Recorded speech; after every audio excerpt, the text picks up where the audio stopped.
While Europe was in its dark ages, great civilizations developed in West Africa. Inventive, sophisticated nations that were both politically and economically astute. At the time of his birth, Abdarahmanne's beloved Fouta Djallon rivaled any kingdom in its intellectual and spiritual development. The Fulbes, they love learning. They take pride in intellectual prowess. The early Fulbe settlements lay along major trade routes in the lush highlands of what is now Guinea, more than 4,000 feet above the headwaters of the Niger, Gambia, and Senegal rivers. This fertile region attracted travelers from across Africa, who in turn left their mark on the local people. The Arabs, because they were nomadic people, they were always venturing out. So by the 10th century, you begin to get these movements into West Africa of merchants, people looking for places to make money. Wherever Islam went, it's always had this attraction to local people. For a time, Islamic culture flourished peaceably alongside indigenous beliefs. What would account for such a rapid spread of Islam in West Africa is that these were tribal communities. So if one person became Muslim, oftentimes if it was the tribal chieftain, for instance, the whole tribe would become Muslim.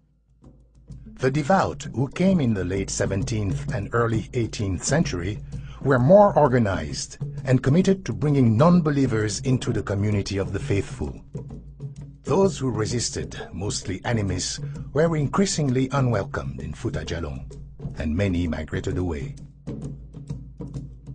Finally, in 1725, Muslims founded the theocratic empire of Fouta Djallon. It would rise to be one of the great kingdoms of West Africa, like Genno and Timbuktu, under an elected sovereign and 8 almami who governed its 9 provinces. Timbo became its political capital for the next 170 years.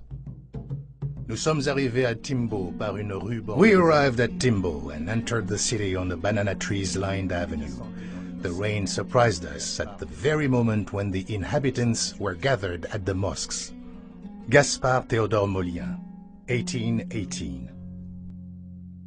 Timbo was at the foot of a mountain. It was a village of perhaps 5,000 or 6,000 people. The houses were mud walled, conical, with sloping roofs. Almost every house had a courtyard, and usually the courtyards were surrounded with hedges so that people walking the streets and cul-de-sacs could mind their own business when they went by. Les hommes sont beaux, forts. They are handsome men, strong and brave. They are intelligent. They are mysterious and prudent. Antoine Golbery, West Africa, 1787. The Fulbe of Fouta Djallon placed great emphasis on a couple of things. One was a great care of their hands. The other was their hair, which they wore long in braids, often down onto their shoulders. So that was their status symbol. And it's like a 3-piece suit or a bow tie, today in America for an official ceremony. That was their dress code. Les gens sont riches. Toutes les femmes ont... The inhabitants are wealthy. All the women have silver jewelry, large golden earrings, and they wear togas in blue tie-dye. All signs of luxury among Africans. Gaspard Théodore Molien, West Africa, 1818. Beyond wealth and attractiveness lay Fouta Djallon's most precious asset. This was a nation deeply rooted in spiritual and intellectual pursuits. This was a theocentric or theocratic society. Power rested with Allah. The chief, the temporal chief, was just an instrument of God. And I think that Islam amongst the Fulbe was very important in giving them a very unique identity and reinforcing certain aspects of their personality as a proud people, even amongst other West African Muslim tribes. Fouta Djallon scholars wrote the only version of the Quran in Pulaar, the local language, while other indigenous literature developed using the Arabic alphabet. There were schools in almost every town, and the kingdom became a magnet of learning for nations in West Africa.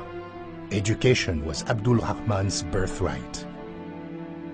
Because he was the son of a nobleman, it would have been absolutely necessary for him to be not only literate, but erudite, and so he becomes a student of knowledge.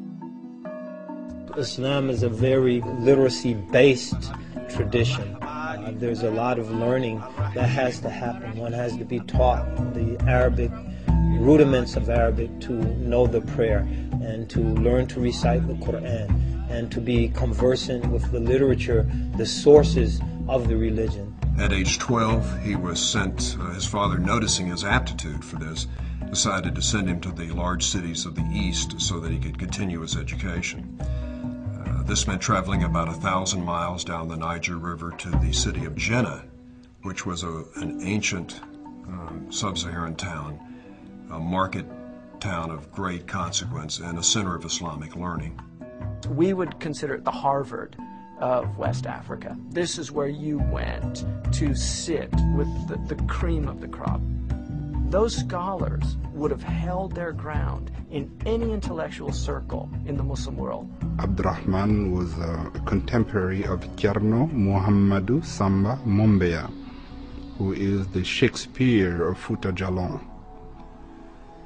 He may have known the powerful verses and poems of Genno Samba, written in Pulaar, but entirely embedded in Islam. And it begins like this. Ya jom nanu gol, heɗo haala gorel, jayingel lo'ungel si a faala malal, iwngel e sa'idu muhammaduwel, seelenke leñol fuutanke laral, mombenke hoɗande e lash'ariyanke to kaɓɓe e malikiyanke ɗatal. Africa did produce men of learning. Africa did produce civilized, highly civilized individuals and societies. Africa did produce men of dignity and principle. And I think this is one of the very powerful points that the life and times of Abdarahmanne Ibrahim drives home for us.